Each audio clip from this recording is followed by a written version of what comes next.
আসসালামু আলাইকুম রহমতুল্লাহি ওয়া বারাকাতুহু। আপনার স্ত্রী চলে গেছে, এখন আপনি কি করবেন? আল্লাহ পাক রব্বুল আলামিন পবিত্র কালামুল্লাহ শরীফের মধ্যে ঘোষণা করেছেন, হুন্না লিবাসুল লাকুম ওয়া আনতুম লিবাসুল লাহুন্না।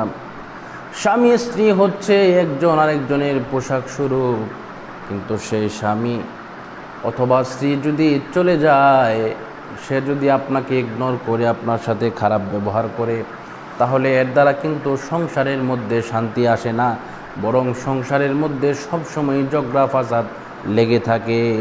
ঠিক না বলেন? অবশ্যই ঠিক। এজন্য স্বামী অথবা স্ত্রী, তাকে আপনি কিভাবে আপনার পাগল করবেন, কিভাবে আপনার অনুগামী করবেন, কিভাবে আপনি তাকে আপনার কথা যেন শুনে, আপনার কথাবার্তায় যত ধরনের আপনার চাওয়া পাওয়া আছে, এক কথায় আপনার কথা যেন শুনে, সেই কাজটা কীভাবে করবেন সেটা তাদবীর করতে হবে। তাদবীর করার জন্য আমার সাথে যোগাযোগ করবেন, এই নাম্বারে হোয়াটসঅ্যাপ, এই মতে নক করবেন।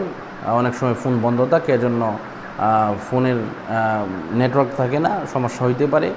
এজন্য এই হোয়াটসঅ্যাপে বা এই মতে আপনারা নক করবেন অথবা সরাসরি ফোন দেবেন।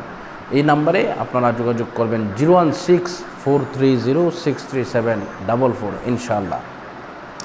তো বন্ধুরা আমার, বাবাজির আমার, আমরা যেই আমলটা করব, এই আমলের ব্যাপারে আল্লাহ রসুল সাল্লাল্লাহু আলাইহি ওয়াসাল্লাম অসংখ্য গণিতভাবে আমাদেরকে যে মেসেজ দিয়েছেন, তা হচ্ছে স্বামীর সাথে যেন স্ত্রী ভালো আচরণ করে, স্ত্রীর সাথে যেন স্বামী ভালো আচরণ করে, এই তারা উভয়ই কিন্তু সমান বিষয়।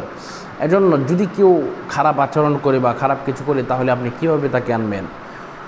সূরা কুরাইশ, কুরআনুল কারীমের 30 পারার মধ্যে একটি সূরা আছে, সেই সূরা হচ্ছে সূরাতুল কুরাইশ। এই সূরা যদি আপনি পড়েন, তেলাওয়াত করেন, এইভাবে এই নিয়মে পড়েন, আউযু বিল্লাহি মিনাশ শাইতানির রাজীম, বিসমিল্লাহির রহমানির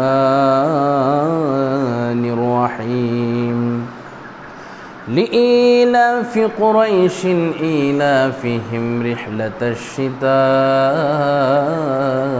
والصيف فليعبدوا رب هذا البيت الذي أطعمهم من جوع وآمنهم من خوف। এইভাবে আপনারা এই আমলটা করবেন।